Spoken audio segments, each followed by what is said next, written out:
If you have a large family or a crowd to feed, I've got 2 delicious, easy recipes you can throw together this week. First up is this Instant Pot turkey pasta. We're going to start off by cooking 4 pieces of crumbled bacon in your Instant Pot on the saute function. And here are the other ingredients you'll need. You'll need some spinach. I just used some spinach I had thrown in the freezer. I've got 2 pounds of ground turkey. The recipe calls for chicken, but ground turkey is what I had on hand. Ranch, you're going to want some chicken broth. I'm using chicken bouillons in place of the broth. A pound of pasta, any kind is fine, some shredded cheese, and a block of cream cheese.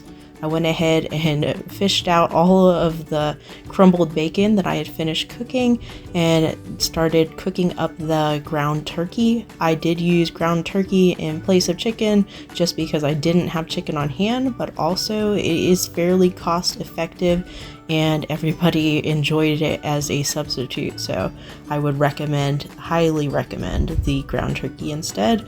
I went ahead and added in my 4 bouillon cubes and 4 cups of water and my packet of ranch as well as my box of pasta and gave it all a good stir. The pasta should be just slightly submerged in the water.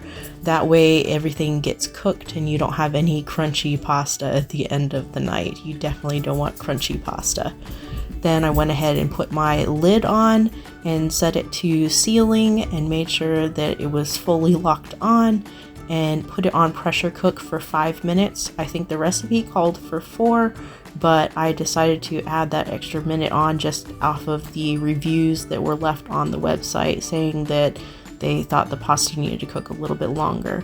Then I went ahead and turned the knob to easy or quick release, fast release. And once that little thing, I don't even know what it's called, the metal tab fell down, then I went ahead and took the lid off. I can't speak today, man. Then I went ahead and stirred up the pasta. As you can see, it all kind of is stuck a little bit together, but it comes apart pretty easily once you start scooping it with your spoon.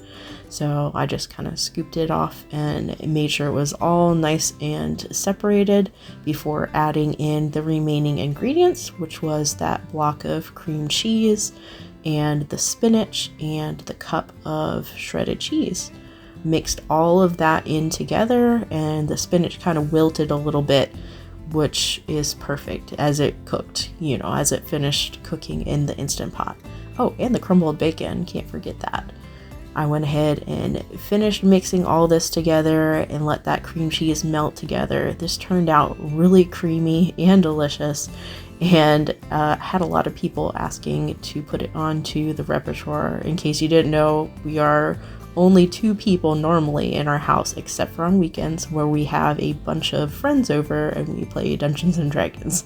So that is why we have large meals occasionally on this channel. Next up, I'm making this honey mustard chicken and rice. The recipe actually called for the rice to be added into the pot, but I did cook it separately just because I added peas into the recipe and we have a friend or 2 that doesn't care for peas.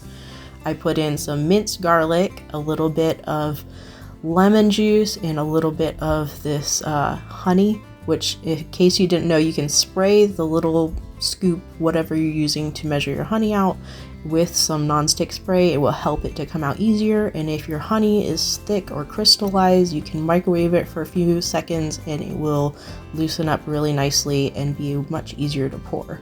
Then I added in Dijon mustard. By the way, all of the exact measurements are going to be with the links in the description box. I want to make sure that the people who created these recipes get the traffic on their website, so please click those links and check out their websites so that you can give them the credit they deserve for these delicious brioches that they made. Now here's our chicken. I did cut it up much smaller. I think it calls for chicken tenders in the recipe, but I wanted it to stretch a little further, so that's my helpful tip. If you are on a budget trying to feed a crowd, the smaller the pieces, the easier it is for people to get exactly the portion they wanted and not a huge chunk of meat when maybe they wanted only a couple of bites of the meat. Now here's our rice that we finished cooking. I went ahead and cooked that separately, as I said, and I took off the lid once my meal had cooled off and the pressure had released, and gave it a little bit of a stir. And the chicken was fully cooked, very tender, fork tender, and could break apart very easily.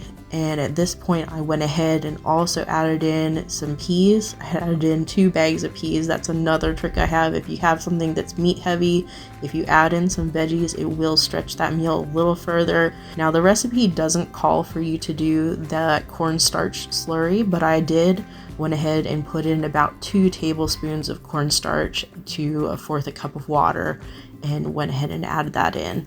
I did that just to thicken it up because I hadn't added the rice into the dish, and this turned out absolutely delicious. Thanks for joining me this week. Next week I'm going to have another 5 meals for $5 coming to you from Kroger, so stay tuned for that. Have a wonderful week.